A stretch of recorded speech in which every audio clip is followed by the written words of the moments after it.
sini aku sangat mengajak teman-teman semua untuk sebelum memulai, teman-teman harus start with why gitu. Start dari kenapa gitu.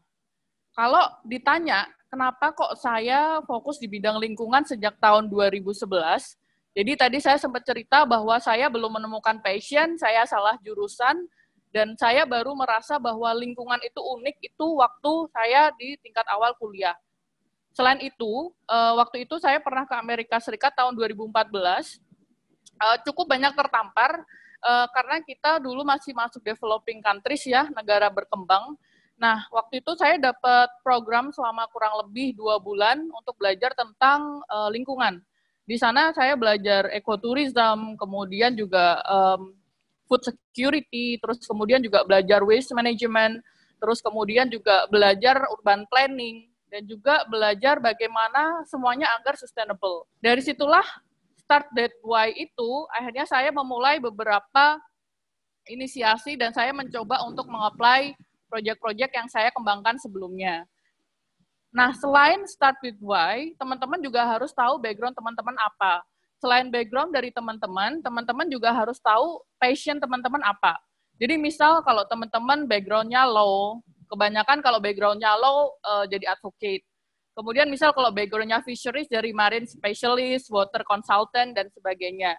Terus mungkin kalau teman-teman background-nya data, bisa jadi data scientist. Tapi kita saat ngomongin lingkungan, semuanya tuh terkoneksi gitu. Saat kita misal berbicara dengan penebangan hutan, bagian background mana aja yang dikaitkan.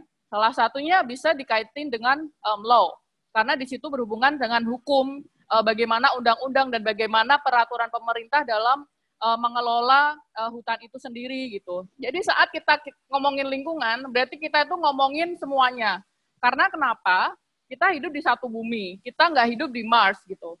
Dan kalau bumi udah nggak bisa dengan baik, nggak bisa survive, bumi udah rusak, bumi udah kotor, kita mau hidup di mana? Kualitas air udah nggak sesuai dengan standar baku mutu, kita mau hidup di mana? Kita mau minum apa?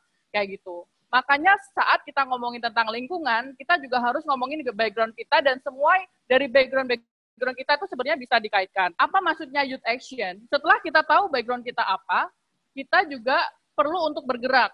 Nah, dalam tadi Mbak Dini juga menceritakan tentang people, planet, dan profit. Kita juga harus saling berkaitan antara people, planet, dan profit dalam mengembangkan action-action kita gitu. Dan memang education atau pendidikan is very baseline dari semuanya. The education is the most powerful path for sustainability. Saat kita ngomongin sustainability, saat kita ngomongin people, saat kita ngomongin planet, saat kita ngomongin profit, semuanya harus education. Semuanya harus memang berasal dari pola pikir kita. Saat kita bisa mengubah pola pikir kita, berarti itu bisa salah satu one step closer untuk mencapai tujuan sustainability. Terus yang kedua, saya berpikir bahwa selain edukasi, kita juga harus melihat dampak gitu. Dampak secara langsung yang terlihat. Nah, kondisinya adalah sampah, aku ambil contoh di Jakarta ya. Sampah di Jakarta kurang lebih 7.400 ton per hari gitu. 7.400 ton per hari. Kalau hari ini nggak selesai 7.400, besok akan datang lagi 7.400. Nah, dan saya berpikir sekarang banyak kebetulan inisiasi organisasi dan juga startup yang tentang sampah itu sangat baik sekali, karena 7.400 itu nggak akan selesai di handle 1 atau 2 atau 3 organisasi atau startup atau bisnis yang lainnya. Makanya sekarang kami lebih fokus di daerah Jurang Mangu di Tangerang Selatan. Terus kemudian kita juga memberdayakan pemulung. Jadi setiap bisa dibilang manpower kita dalam setiap events, kita melibatkan pemulung-pemulung yang ada di dalamnya. Seperti itu. Nah, ini beberapa dari yang aku ceritakan tadi nih teman-teman. Ada satu hal yang kita lakukan pertama, yaitu first step-nya kita dulu nih. Tadi Mbak Dini juga cerita dirinya sendiri harus dirubah sebelum kita memberikan ilmu kepada masyarakat luas gitu. Ini beberapa gambaran zero waste tips-nya apa aja, kits yang wajib dibawa dalam teman-teman bepergian atau sebagainya gitu. Jadi semenjak saya campaign 2014, akhirnya saya mulai berpikir bahwa kalau saya campaign, saya juga harus memberikan contoh yang positif dong gitu. Makanya sejak dulu udah udah lama nggak pakai plastik lagi. Dan beberapa ini tools yang teman-teman bisa terapkan. Bring your own cup, terus use reusable water bottles, terus kemudian juga bring your own shopping bag, terus reusable straws, kayak gitu. Jadi sebenarnya banyak alternatif banget. Dan kalau kita tarik garis merah sama sejarah, sebenarnya itu back to basic. Kembali lagi ke nenek moyang kita. Sebelum ada plastik, nenek moyang kita pakai apa? Pakai daun. Terus sebelum ada straws, sebelum ada sedotan kita pakai apa? Ya udah diminum aja biasa gitu. Sebelum adanya semacam sabun atau apa ini yang biasanya dari plastik gitu, kita pakainya aku lupa namanya, organic things. Nah, seperti itulah pokoknya teman-teman. Jadi intinya kita harus back to basic, kita harus kembali lagi ke nenek moyang kita gitu. Walaupun kita sekarang hidup di dalam era modernnya. Jika teman-teman sudah berubah, jadi ini sebenarnya banyak banget project management tools. Nah, salah satunya aku suka banget sama Smart. Kenapa Smart? Jadi setiap teman-teman yang mau menginisiasi project, komunitas, organisasi, teman-teman tuh harus spesifik. Mau di mana, kapan, itu harus spesifik. Karena semakin spesifik, orang-orang tuh semakin percaya, walaupun mungkin dampaknya cuma 50 orang, 100 orang doang, tapi nggak apa-apa. Yang penting tuh spesifik dan measurable, atau bisa diukur. Misal teman-teman ada pre-post test, terus kemudian juga setelah itu ada follow-up peserta dan sebagainya.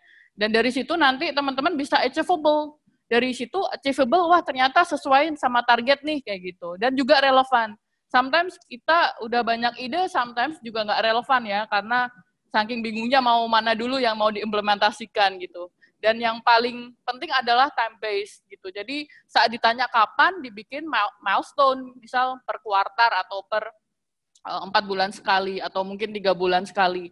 Dari situ dengan adanya Spark, jadi teman-teman kalau nanti misal mau berkolaborasi sama berbagai macam organisasi, dan mungkin nanti someday organisasi teman-teman besar, teman-teman itu kalau misal dapat bantuan donor atau donatur atau mungkin dari clients, teman-teman itu bisa bawa this data gitu, bisa membawa data gitu. Makanya tadi saya sempat bilang bahwa yang sudah kita educate sekian ribu karena kita ada data gitu. Kalau minta datanya kita bisa kasih kayak gitu. Makanya setelah teman-teman sudah mulai gaya hidup lingkungan, dan jika pengen menyebarkan ke teman-teman yang lain, dan pengen menjalankan suatu project, Smart is mungkin the second step. Dan sebenarnya tadi aku bilang ada Lean Stack, ada business model canvas, terus design thinking, itu banyak banget. Tinggal teman-teman pasnya yang mana, tapi bagiku Smart is very basic dan bisa measure, kayak gitu. The third one is action and sustain, gitu. Banyak kegiatan atau campaign yang action aja, tapi ditanya berapa orang nggak tahu, ada perubahan nggak tahu gitu. Nah, makanya di setiap action teman-teman tuh harus terukur gitu, harus measurable. Selain itu juga harus sustain, harus berkelanjutan. Karena apa? Dengan berkelanjutan itu kita bisa berdampak buat alam. Selain itu juga bisa memberikan perubahan bagi masyarakat. Terakhir adalah teman-teman yang sudah mulai tergelitik nih di hati tentang, wah saya mulai suka nih sama lingkungan, cobalah konsisten untuk itu. Karena saya yakin insya Allah dengan kekonsistenan teman-teman merupakan awal dari perubahan.